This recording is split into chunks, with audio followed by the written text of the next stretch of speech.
Hi friends, welcome to ಕಾಟ್ಕಸ್ kitchen. ಇವತ್ತಿನ recipe ಅಕ್ಕಿ ರೊಟ್ಟಿ, ಮೆಂತ್ಯ ಸೊಪ್ಪಿನ ಪಲ್ಯ ಹಾಗೂ ಕಳ್ಳೆಕಾಯಿ ಬೀಜ ಚಟ್ನಿ ಪುಡಿ. ಮೊದಲಿಗೆ ಕಳ್ಳೆಕಾಯಿ ಚಟ್ನಿ ಪುಡಿ ಮಾಡ್ಕೊಂಡು ಬಿಡೋಣ. ಅದಕ್ಕೆ ಬೇಕಾಗಿರುವ ಇಂಗ್ರೀಡಿಯೆಂಟ್ ಹೇಳ್ತೀನಿ. ಅರ್ಧ kg ಕಳ್ಳೆಕಾಯಿ ಬೀಜ ಇದೆ, ಒಂದು ಬೌಲ್ ಆಗಿದೆ. ಅದು 1 ಟೀ ಸ್ಪೂನ್ ಉಪ್ಪು, ಕಾಲು ಭಾಗದಷ್ಟು ಒಣಕೊಬ್ಬರಿ ತೊಗೊಂಡಿದ್ದೀನಿ, ಸ್ವಲ್ಪ ಬೆಲ್ಲ, ಒಂದು ಗಡ್ಡೆ ಚಿಕ್ಕ ಗಡ್ಡೆ ಗಾತ್ರದ ಬೆಳ್ಳುಳ್ಳಿ, ಸ್ವಲ್ಪ ಕರಿಬೇವು ಹಾಗೂ 3 ಟೀ ಸ್ಪೂನ್ ಬ್ಯಾಡಗಿ ಮೆಣಸಿನಕಾಯಿ ಪುಡಿ ತೊಗೊಂಡಿದ್ದೀನಿ. ಅದನ್ನು ರೆಡಿ ಮಾಡ್ಕೊಳ್ಳೋಣ. ಮೊದಲಿಗೆ ಕಳ್ಳೆಕಾಯಿ ಬೀಜನ ಫ್ರೈ ಮಾಡ್ಕೊಂಡು ಬಿಡೋಣ. ಫ್ಲೇಮ್ ಮೀಡಿಯಂ ಲೋ ಇರಲಿ. ಹೈಯಲ್ಲಿದ್ದರೆ ಜಾಸ್ತಿ ಬ್ರೌನ್ ಆಗಿಬಿಡುತ್ತೆ, ಕಪ್ಪಗಾಗುತ್ತೆ.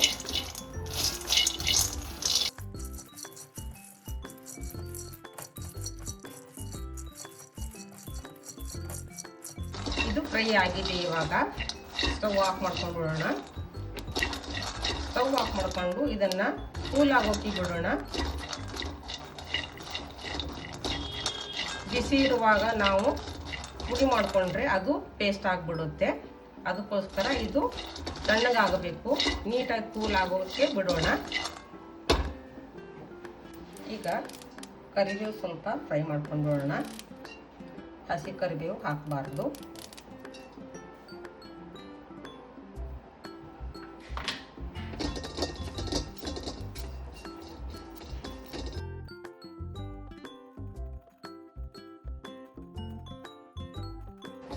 ನೋಡಿ, ಇಷ್ಟಾದರೆ ಸಾಕು, ತೆಗೆದ್ಬಿಡೋಣ.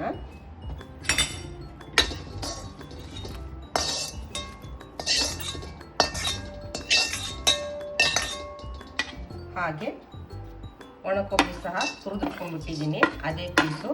ಅದು ಸ್ವಲ್ಪ ಬಿಸಿ ಮಾಡ್ಕೊಳ್ಳೋಣ. ಬಿಸಿ ಮಾಡ್ದಿರ ಹಾಕಿದರೆ ಅದು ಸ್ವಲ್ಪ ದಿನ ನಾವು ಸ್ಟೋರ್ ಮಾಡಿಕೊಂಡ್ರೆ ಸ್ಮೆಲ್ ಬರುತ್ತೆ, ಬೂಸ್ಟ್ ಬಂದಿರೋ ಥರ ಆಗುತ್ತೆ. ಈ ರೀತಿ ಮಾಡೋದ್ರಿಂದ ಯಾವುದೇ ಥರದ್ದು ಸ್ಮೆಲ್ ಬರಲ್ಲ ಮತ್ತು ಹಾಳಾಗಲ್ಲ.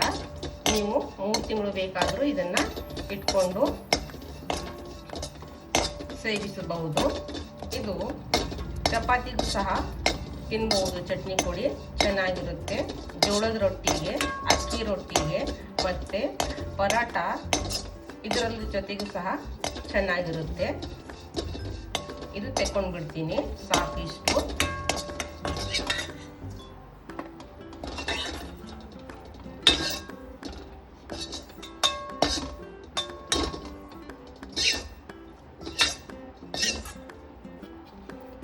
ಹಾಗೆ ಬೆಳ್ಳುಳ್ಳಿ ಸ್ವಲ್ಪ ಬಿಸಿ ಮಾಡ್ಕೊತೀನಿ.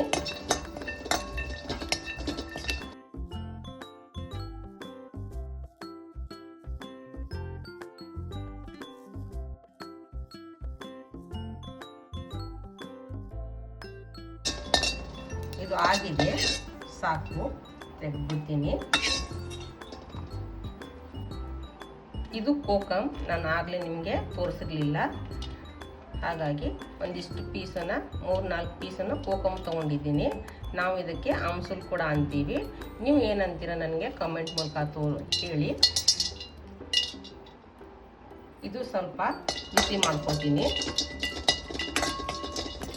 ನಿಮ್ಮ ಹತ್ರ ಕೋಕಮ್ ಆಮ್ಸುಲ್ ಇಲ್ಲ ಅಂದರೆ ಹುಣಸೆ ಹಣ್ಣು ಸಹ ಇದೇ ಥರ ಸ್ವಲ್ಪ ಬಿಸಿ ಮಾಡಿ ಯೂಸ್ ಮಾಡ್ಕೊಳ್ಳಿ. ಇದು ಆಗಿದೆ, ಸಾಕು, ತೆಕ್ಕೊಂಡ್ಬಿಡ್ತೀನಿ. ತಣ್ಣಗಾಗಿದೆ. ಎಲ್ಲರೂ ಸಿಪ್ಪೆ ತೆಗಿತಾರೆ, ನಾನು ಸಿಪ್ಪೆ ತೆಗಿಯಲ್ಲ. ಸಿಪ್ಪೆಯಲ್ಲಿ ಕೂಡ ಪ್ರೋಟೀನ್ ಇರುತ್ತೆ ಅಂತ. ಟೇಸ್ಟಲ್ಲಿ ಏನು ಡಿಫ್ರೆನ್ಸ್ ಇರಲ್ಲ. ಸಿಪ್ಪೆ ತೆಗೆದ್ರೆ ಒಂದು ಟೇಸ್ಟು, ಸಿಪ್ಪೆ ಜೊತೆಗೆ ಚಟ್ನಿ ಪುಡಿ ಮಾಡಿದರೆ ಒಂದು ಟೇಸ್ಟು, ಆ ಥರ ಏನೂ ಇರಲ್ಲ, ಸೇಮೇ ಇರುತ್ತೆ, ಚೆನ್ನಾಗಿರುತ್ತೆ. ಇನ್ನು ಇದನ್ನೆಲ್ಲ ಚಿಕ್ಕ ಜಾರಿಗೆ ಹಾಕೋತೀನಿ.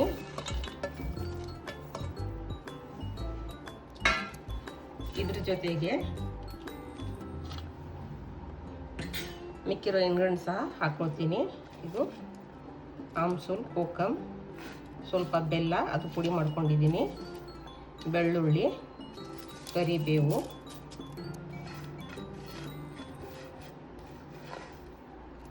ಒಣಕೊಬ್ಬರಿ.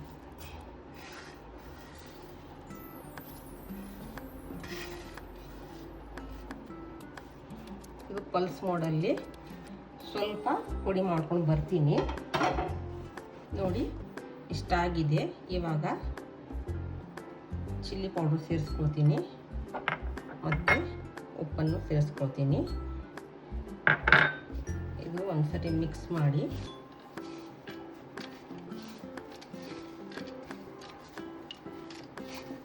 ಈಗ ನೀಟಾಗಿ ಮಿಕ್ಸ್ ಮಾಡಿ ಮತ್ತು ಮಿಕ್ಸಿಯಲ್ಲಿ ಪುಡಿ ಮಾಡ್ಕೊಂಡು ಬರ್ತೀನಿ.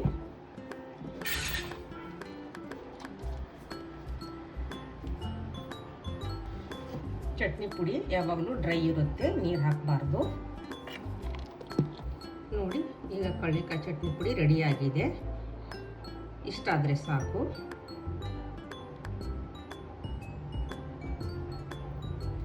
ನೋಡಿ ತಣ್ಣಗಾಗಿ ನಾವು ಪುಡಿ ಮಾಡಿರುವಾಗ ಈ ಥರ ಉದುರಾಗಿ ಬರುತ್ತೆ. ಅದೇ ಬಿಸಿ ಕಳ್ಳಿಕಾಯಿ ಇರುವಾಗ ಪುಡಿ ಮಾಡಿದರೆ ಅದು ಪೇಸ್ಟ್ ಆಗಿಬಿಡುತ್ತೆ, ಹೀಗೆ ಬರಲ್ಲ. ಹಾಗಾಗಿ ಆದಷ್ಟು ತಣ್ಣಗಾದ ಮೇಲೆ ಪುಡಿ ಮಾಡ್ಕೊಳ್ಳೋದು ಒಳ್ಳೆಯದು. ಈಗ ಮೆಂತ್ಯ ಸೊಪ್ಪಿನ ಪಲ್ಯ ರೆಡಿ ಮಾಡ್ಕೊಳ್ಳೋಣ. ಇದು 2 ಕಟ್ಟು ಮೆಂತ್ಯ ಸೊಪ್ಪಿದೆ. ಕ್ಲೀನಾಗಿ ತೊಳೆದು ನೀಟಾಗಿ ನೀರನ್ನು ಸೋಸ್ಕೊಂಡಿಟ್ಟಿದ್ದೀನಿ. ಪಲ್ಯ ಮಾಡೋದಕ್ಕೆ ಹಸಿರು ಮೆಣಸಿನ್ಕಾಯಿ ತೊಗೊಂಡಿದ್ದೀನಿ. ಒಂದು 10 ಹಸಿರು ಮೆಣಸಿನ್ಕಾಯಿ ಇದೆ. ಅದು ಖಾರ ಇಲ್ಲ, ಹಾಗಾಗಿ 10 ತೊಗೊಂಡಿದ್ದೀನಿ. ಖಾರ ಜಾಸ್ತಿ ಆದರೆ 1-2 ಮೆಣಸಿನ್ಕಾಯಿ ನೀವು ಕಡಿಮೆ ಹಾಕ್ಬೋದು. ಮತ್ತು ಹಾಗೆ ಇಲ್ಲಿ ನಾನು 1 ಹಿಡಿಯಷ್ಟು ತೊಗರಿಬೇಳೆಯನ್ನು ನೀಟಾಗಿ ತೊಳೆದು ನೆನೆಸ್ಕೊಂಡಿದ್ದೀನಿ. ಇದನ್ನು ಬೇಯಲು ಇಡೋಣ.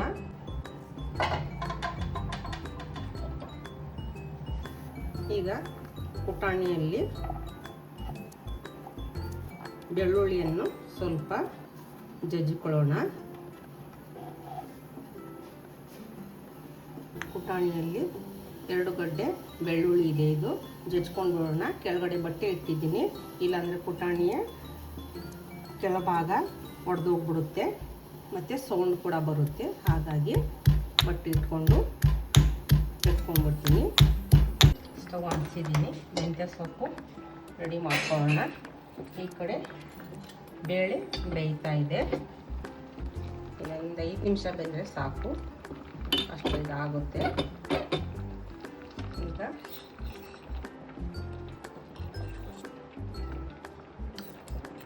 ಒಂದು 2 ಟೀ ಸ್ಪೂನ್ ಇಲ್ಲ 3 ಟೀ ಸ್ಪೂನ್ ಎಣ್ಣೆ ಸಾಕು. ಸೊಪ್ಪಿನ ಪಲ್ಯಗಳಿಗೆ ಎಣ್ಣೆ ತುಂಬ ಬೇಕಾಗಲ್ಲ. ಬೆಳ್ಳುಳ್ಳಿ ಹಾಕೊಳ್ಳೋಣ.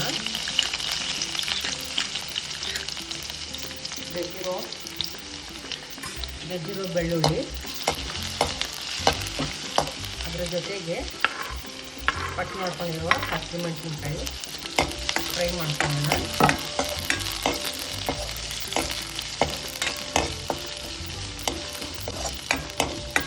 ಸ್ವಲ್ಪ ಕೆಂಪಗಾಗೋವರೆಗೆ ಫ್ರೈ ಮಾಡ್ಕೊಳ್ಬೇಕು. ಹಸಿರು ಮೆಣಸಿನ್ಕಾಯಿ ಸ್ವಲ್ಪ ಮೆತ್ತಗಾಗಬೇಕು ಮತ್ತು ಬೆಳ್ಳುಳ್ಳಿ ಸ್ವಲ್ಪ ಕೆಂಪಗಾಗಬೇಕು. ಅಲ್ಲಿವರೆಗೆ ಫ್ರೈ ಮಾಡ್ಕೊಳ್ಳೋಣ. ನೋಡಿ ಇಷ್ಟಾಗಿದೆ, ಸಾಕು. ಈಗ ಮೆಂತ್ಯ ಸೊಪ್ಪು ತೊಳೆದಿರುವುದು ಅದರಲ್ಲಿ ಸೇರಿಸ್ಕೊಳ್ಳೋಣ. ಸ್ವಲ್ಪ ಸೇರಿಸ್ಕೊಳ್ಳೋಣ.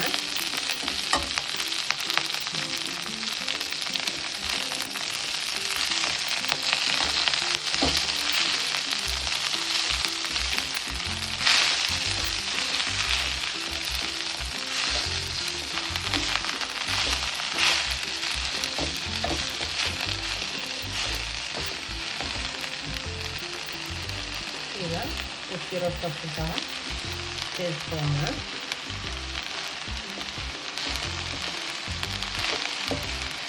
ಮೂರು ಬ್ಯಾಚಲ್ಲಿ ಸೇರಿಸ್ಕೊಳ್ತಾ ಇದ್ದೀನಿ.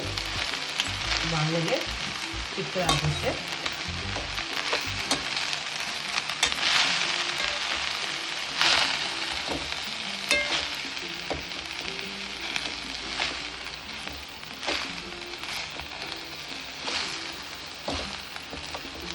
ಉಪ್ಪು ಕೊನೆಗೆ ಸೇರಿಸ್ಕೊಳ್ಳೋಣ. ಯಾಕಂದರೆ ಈ ಮೆಂತ್ಯ ಸೊಪ್ಪು ಕಮ್ಮಿ ಆಗಿಬಿಡುತ್ತೆ ಬೇಯ್ತಾ.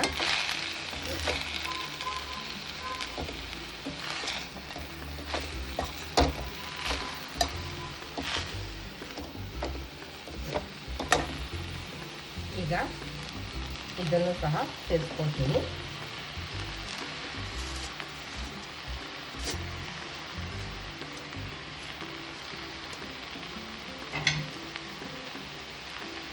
ಮಿಕ್ಸ್ ಮಾಡ್ಕೊಳ್ತೀನಿ.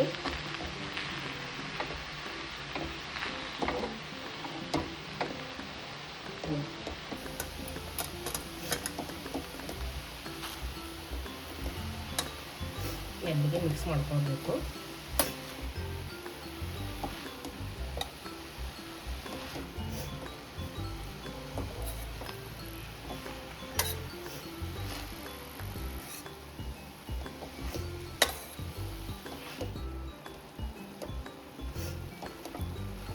ನೋಡಿ ಅದು ಮಿಕ್ಸ್ ಆಗಿದೆ. ಇವಾಗ ಬೇಳೆ ನೋಡ್ಕೊಳ್ಳೋಣ. ನೋಡಿ ಬೇಳೆ ಸಹ ಆಗಿದೆ. ಇಷ್ಟು ಬೆಂದರೆ ಸಾಕು. ಆಫ್ ಮಾಡ್ಕೊತೀನಿ. ಇವಾಗ ನೋಡಿ ಸೊಪ್ಪು ಬೆಂದು ಕಮ್ಮಿ ಆಗಿದೆ. ಇನ್ನು ನಾನು ಉಪ್ಪನ್ನು ಸೇರಿಸಿಲ್ಲ. ಇದ್ರ ಜೊತೆಗೆ ಇವಾಗ ಬೆಂದ ಬೇಳೆ ಸೇರಿಸ್ಕೊತೀನಿ.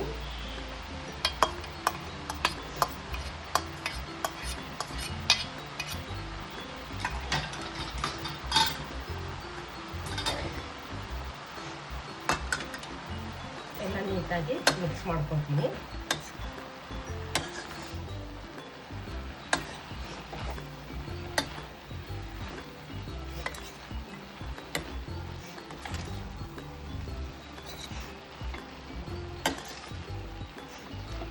ಬಾಣಲೆಯಲ್ಲಿ ಇದ್ದ ನೀರಲ್ಲೇ ಇದು ಬೆಂದ್ಬಿಡುತ್ತೆ. ಮತ್ತು ನೀರು ಹಾಕೋಬಾರ್ದು.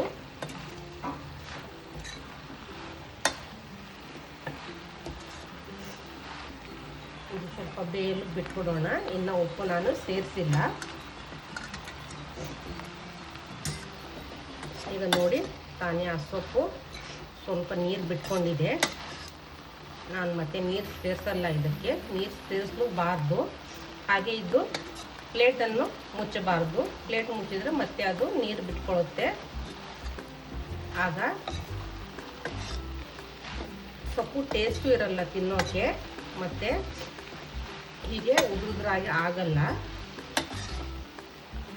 ಈಗ ಆಗಲ್ಲ ಸೊಪ್ಪು ಹೀಗೆ.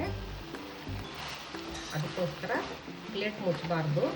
ಒಂದು 5-6 ನಿಮಿಷದಲ್ಲಿ ಇದು ಬೆಂದ್ಬಿಡುತ್ತೆ. ಒಂದು 5-6 ನಿಮಿಷ ಆದಮೇಲೆ ನಾನು ಉಪ್ಪನ್ನು ಸೇರಿಸ್ತೀನಿ.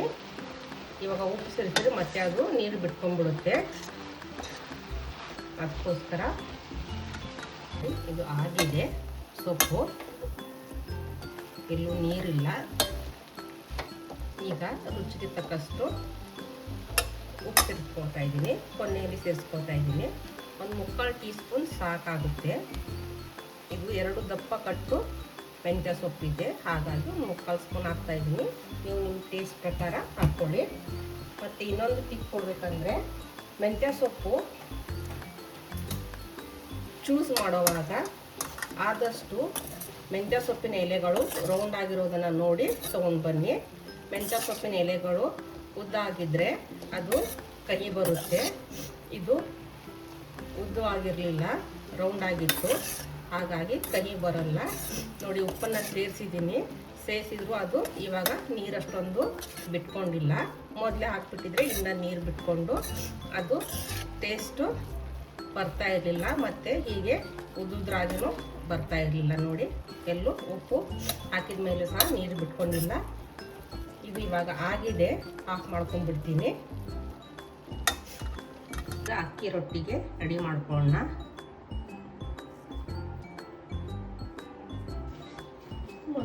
ಈಗ ಅಕ್ಕಿ ಹಿಟ್ಟು ರೆಡಿ ಮಾಡ್ಕೊಳ್ಳೋಣ. ಮೊದಲಿಗೆ ಅಕ್ಕಿ ಹಿಟ್ಟನ್ನು 1.5 ಬೌಲಷ್ಟು ತೊಗೊಂಡಿದ್ದೀನಿ.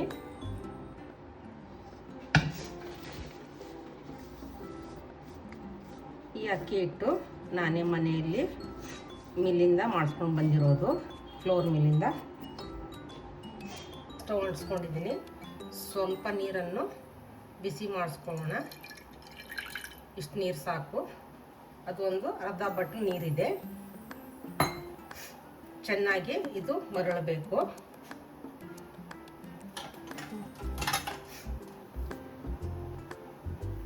ಸ್ವಲ್ಪ ಉಪ್ಪನ್ನು ಸೇರಿಸ್ಕೊತೀನಿ. ಒಂದು 1/4 ಸ್ಪೂನಷ್ಟು ಮರಳ್ತಾ ಇದೆ. ನಾವು ಇದಕ್ಕೆ ಮರಳ್ತಾ ಇರೋ ನೀರೇ ಅನ್ನೋದು. ನೀವೇನು ಹೇಳ್ತೀರ ನನಗೆ ಕಮೆಂಟ್ ಮೂಲಕ ತಿಳಿಸಿ. ಇವಾಗ ಈ ನೀರನ್ನು ಈ ಅಕ್ಕಿ ಹಿಟ್ಟಿಗೆ ಸೇರಿಸ್ಕೊಳ್ತೀನಿ.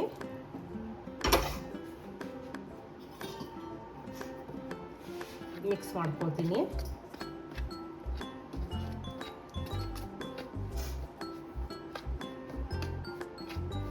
ನೀವು ರೆಡಿಮೇಡ್ ಅಕ್ಕಿ ಹಿಟ್ಟು ಸಹ ತಂದರೂ ಆಗುತ್ತೆ.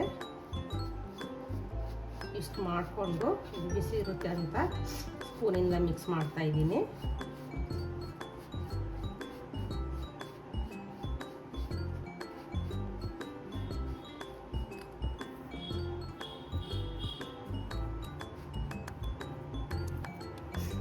ಸ್ವಲ್ಪ ಸ್ವಲ್ಪ ನೀರು ಹಾಕ್ಕೊಂಡು ಕಲಿಸ್ಕೊಳ್ಬೇಕು. ಜೋಳದ ರೊಟ್ಟಿ ಸಹ ಹೀಗೆ ಮಾಡ್ಕೊಳ್ಳೋದು. ಮುಂದಿನ ವಿಡಿಯೋದಲ್ಲಿ ಜೋಳದ ರೊಟ್ಟಿ ಸಹ ರೆಸಿಪಿಯನ್ನು ತರ್ತೀನಿ. ಇನ್ನು ಯಾರೆಲ್ಲ ನನ್ನ ಚಾನಲ್ಗೆ ಸಬ್ಸ್ಕ್ರೈಬ್ ಆಗಿಲ್ಲ ಸಬ್ಸ್ಕ್ರೈಬ್ ಮಾಡ್ಕೊಳ್ಳಿ. ಒಳ್ಳೆ ರೆಸಿಪೀಸ್ ಬರುತ್ತೆ. ವೆಜ್ಜು ನಾನ್ ವೆಜ್ ಎರಡೂ ಸಹ ಬರುತ್ತೆ. ನೋಡಿ, ಈ ಥರ ಮಿಕ್ಸ್ ಮಾಡ್ಕೊಳ್ಬೇಕು.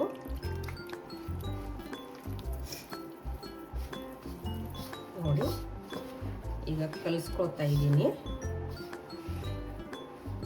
ಈ ರೊಟ್ಟಿ ಲಟ್ಸಲ್ಲ, ನಾನು ತಟ್ತೀನಿ. ಲಟ್ಸೋ ರೊಟ್ಟಿ ಹೇಗೆ ಅಂತ ನೀವು ಬೇಕಂದರೆ ನನಗೆ ಕಾಮೆಂಟ್ ಮೂಲಕ ತಿಳಿಸಿ.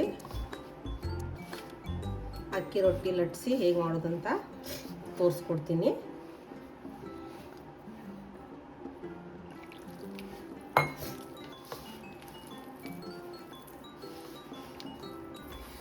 ನೋಡಿ, ಈ ಅದಕ್ಕೆ ಹಿಟ್ಟನ್ನು ಕಲಿಸ್ಕೊಂಡಿದ್ದೀನಿ.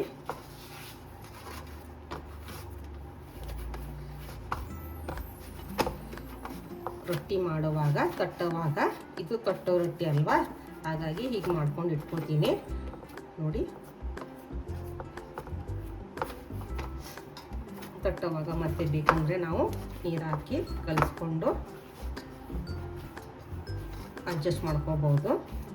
ಇವಾಗ ಇದಾಗಿದೆ, ಪಕ್ಕಕ್ಕೆ ಇಡ್ತೀನಿ. ಸ್ವಲ್ಪ ಹಿಟ್ಟನ್ನು ತೆಗೆದುಕೊಂಡು ಹೀಗೆ ನೀಟಾಗಿ ಕಲಿಸ್ಕೊಳ್ಬೇಕು.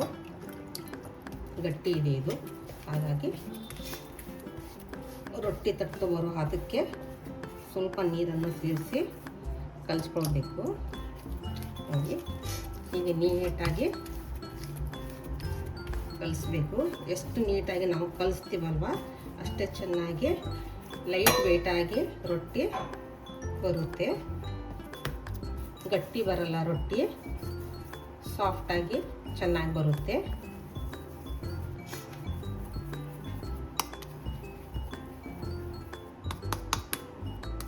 ಈಗ ಅದೇ ಅಕ್ಕಿ ಹಿಟ್ಟನ್ನೇ ತೊಗೊಂಡಿದ್ದೀನಿ. ಈಗ ನೀಟಾಗಿ ಮಾಡಿಕೊಂಡು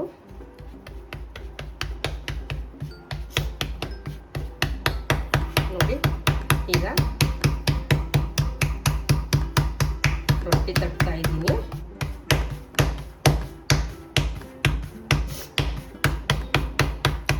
ಸೈಡಿಂದ ತಟ್ಟಬೇಕು ರೊಟ್ಟಿ ಯಾವಾಗಲೂ. ಮಧ್ಯೆ ಜಾಸ್ತಿ ತಟ್ಟಿದ್ರೆ ಅದು ಊದ್ಕೊಳ್ಳಲ್ಲ.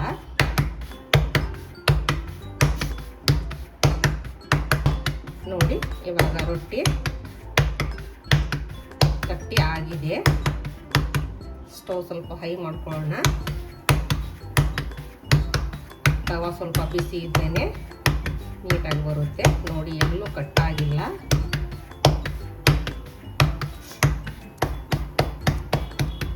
ಓಕೆನಾ? ಇವಾಗ ನೋಡಿ ಇಷ್ಟು ತಡವಾಗಿದೆ.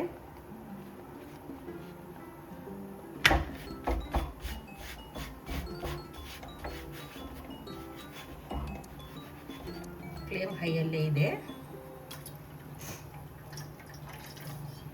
ಇವಾಗ ಒಂದು ಬೌಲಲ್ಲಿ ಇಲ್ಲ ಒಂದು ಬಟ್ಲಲ್ಲಿ ನೀರು ತಗೊಂಡು ಈ ಥರ ಬಟ್ಟೆ, ಚೆನ್ನಾಗಿರೋ ಬಟ್ಟೆನ ಹತ್ಕೊಂಡು ನೀರಲ್ಲಿ ಇದಕ್ಕೆ ನೀರನ್ನು ಸವರಬೇಕು.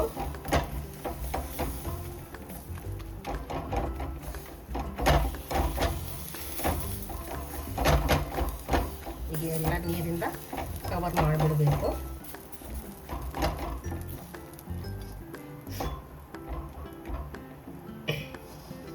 ಅಷ್ಟರಲ್ಲಿ ಮತ್ತೆ ಒಂದು ರೊಟ್ಟಿಗೆ ರೆಡಿ ಮಾಡ್ಕೊಳ್ಳೋಣ.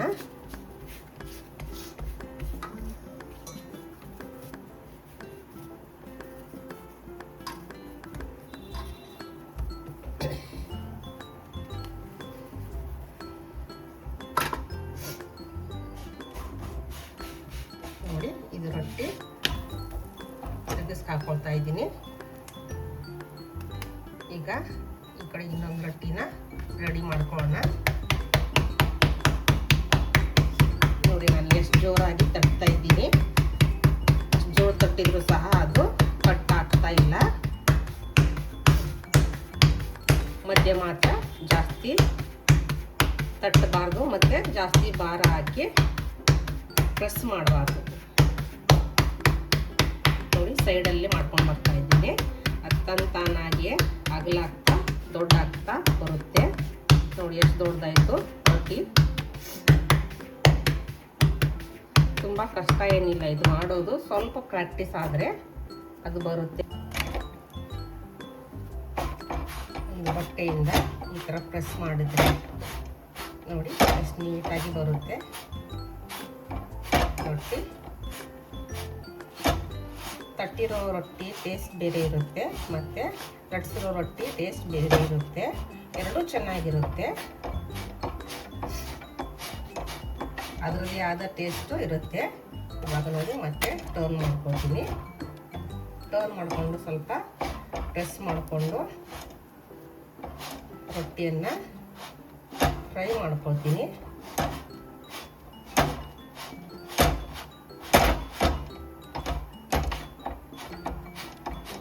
ಇವಾಗ ಇದು ರೊಟ್ಟಿ ರೆಡಿ ಆಗಿದೆ, ಎತ್ಕೊಳ್ತೀನಿ. ನೋಡಿ, ರೊಟ್ಟಿ ಆದಮೇಲೆ ಹೀಗೆ ನೀಟಾಗಿ ಕ್ಲೀನ್ ಮಾಡ್ಕೊಂಡ್ಬಿಡ್ಬೇಕು. ಇಲ್ಲಾಂದ್ರೆ ಈ ಥರ ಇರುತ್ತಲ್ವ ಅಕ್ಕಿ ಹಿಟ್ಟು ಸುಟ್ಟಿರೋದು, ಅದು ಕಪ್ಪಾಗಿ ಕಾಣುತ್ತೆ ರೊಟ್ಟಿ. ಹಾಗಾಗಿ ಕ್ಲೀನ್ ಮಾಡ್ಕೊಂಡ್ಬಿಡ್ಬೇಕು. ಸ್ವಲ್ಪ ಸಿಮ್ ಮಾಡ್ಕೊಳ್ಳೋಣ ಸ್ಟವ್ನ.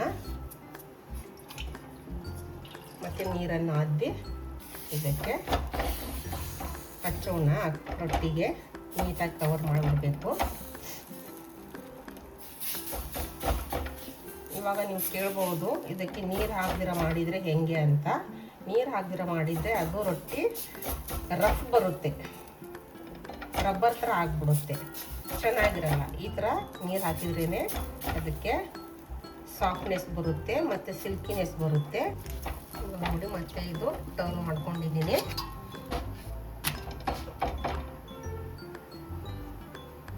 ಮತ್ತು ಬಟ್ಟೆ ಸಹಾಯದಿಂದ ರೊಟ್ಟಿನ ಪ್ರೆಸ್ ಮಾಡೋಣ.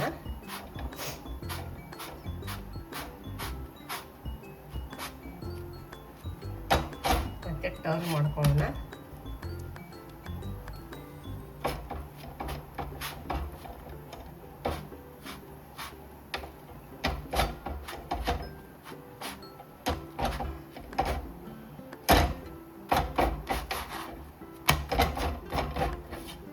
ಆಗಿದೆ, ಈಗ ಪ್ಲೇಟಿಂಗ್ ಮಾಡ್ಕೊಳ್ಳೋಣ.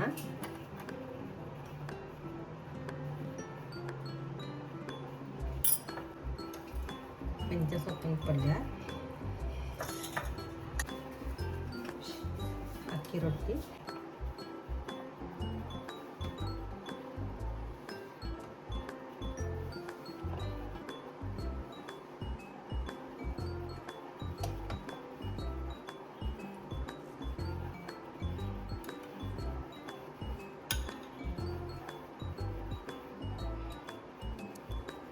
ಇವತ್ತಿನ ರೆಸಿಪಿ ರೆಡಿಯಾಗಿದೆ. ನೀವೆಲ್ಲರೂ ಒಂದ್ಸತಿ ಟ್ರೈ ಮಾಡಿ ಮತ್ತು ನನಗೆ ಕಮೆಂಟ್ ಮೂಲಕ ತಿಳಿಸಿ. ನನ್ನ ಚಾನಲ್ಗೆ ಲೈಕ್ ಮಾಡಿ, ಶೇರ್ ಮಾಡಿ ಮತ್ತು ಸಬ್ಸ್ಕ್ರೈಬ್ ಮಾಡಿ. ಮತ್ತೆ ಹೊಸ ಒಂದು ವಿಡಿಯೋದೊಂದಿಗೆ ಮತ್ತೆ ಬರ್ತೀನಿ. ಅಲ್ಲಿವರೆಗೆ ಟೇಕ್ ಕೇರ್, ಬಾಯ್.